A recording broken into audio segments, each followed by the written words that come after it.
Shalom, I'm Rabbi Gail Schuster-Buskila, and this is my second parasha about fire. I didn't realize that I was going to be involved in fire so much.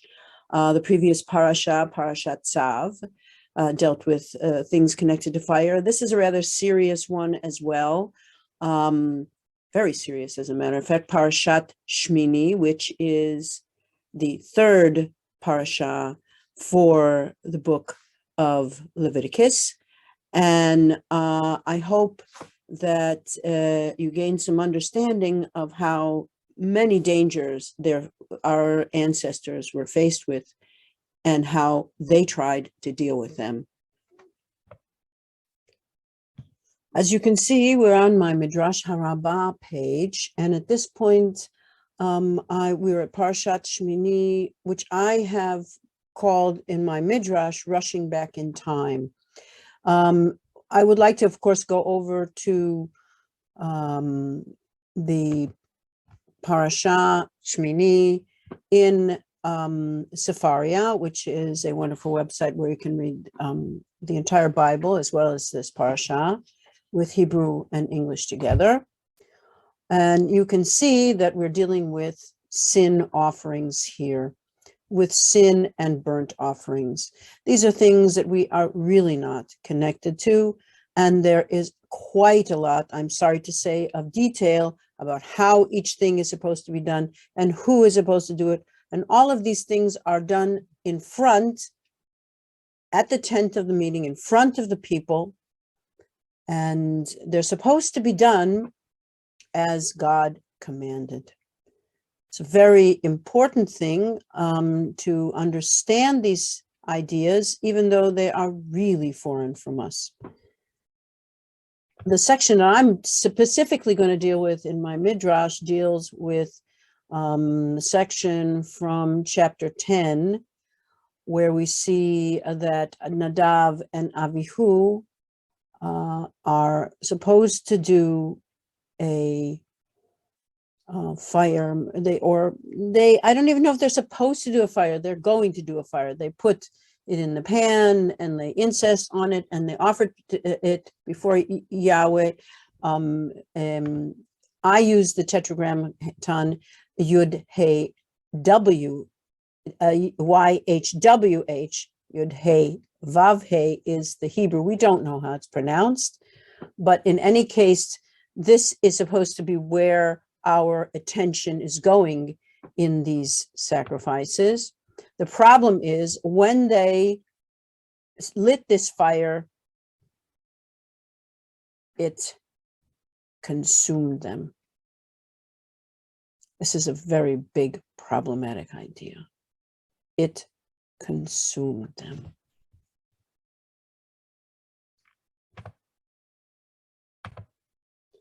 We're back on my page, and right now we're going to really look at two verses from the beginning of Parashat Shemini, 6 and 7 in chapter 9, and then I'll read a little bit from my Midrash.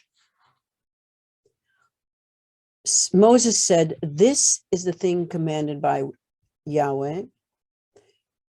Do it so you can perceive the presence of Yahweh." Moses said to Aaron, "Approach the altar, offer your offering of transgression and your burnt offering. Make expiation for yourself and for the people."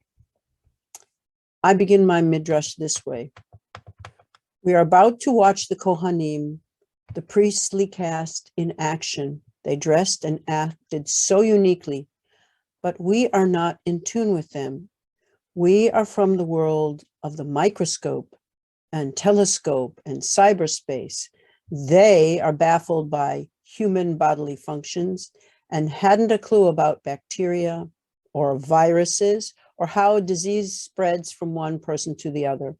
So their offerings that turned into smoke, they would attempt to cast out the evils and invoke the divine presence.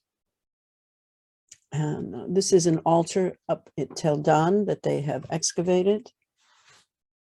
Not a place that we usually frequent.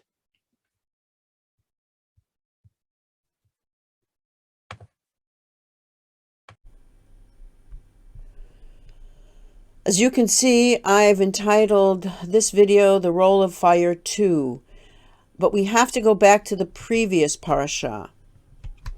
And we're reading a line here, a perpetual fire shall be kept burning on the altar, not to go out.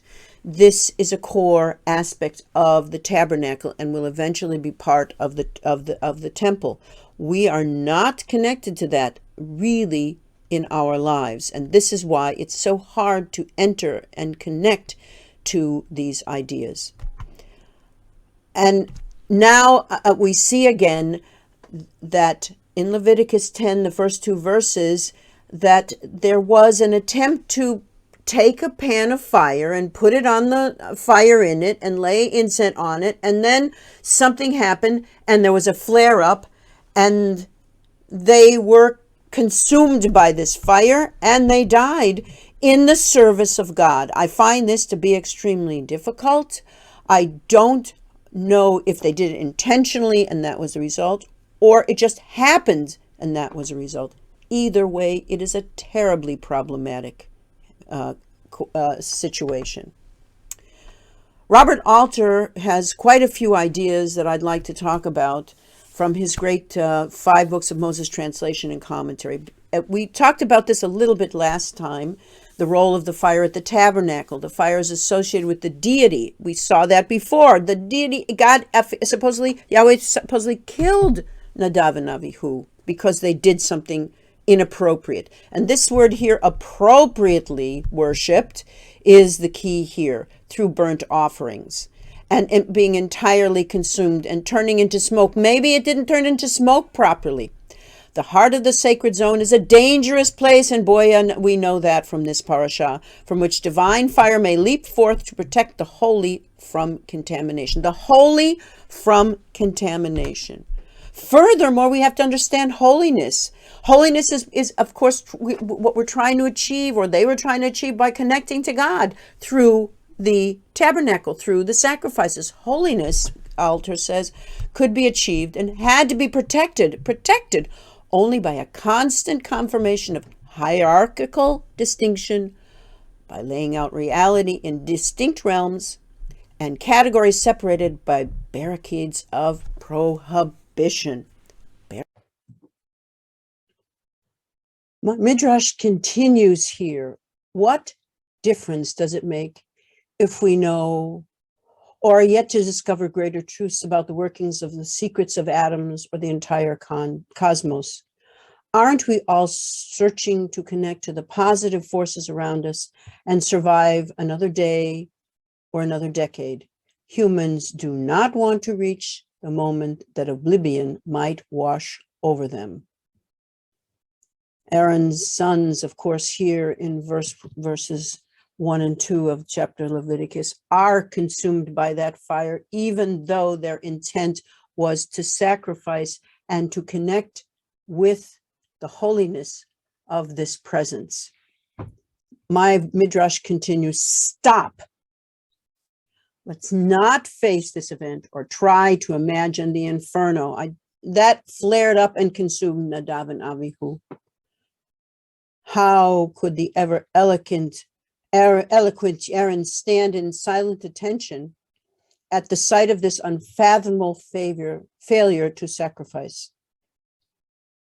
Everyone would try to avert their eyes from the procession that carried the 2 young bodies from the altar through the Israelite camp and into the desert for burial.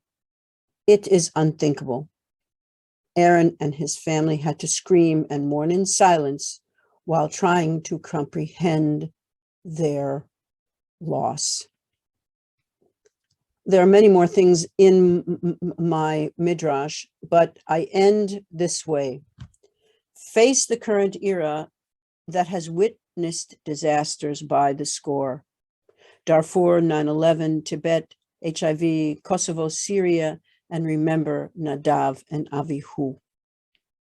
They are not the first people who have tried to do something noble and great and ended up doing something that destroyed themselves.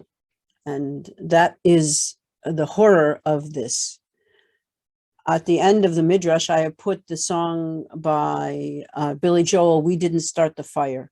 And I put it there because of what he has to say there.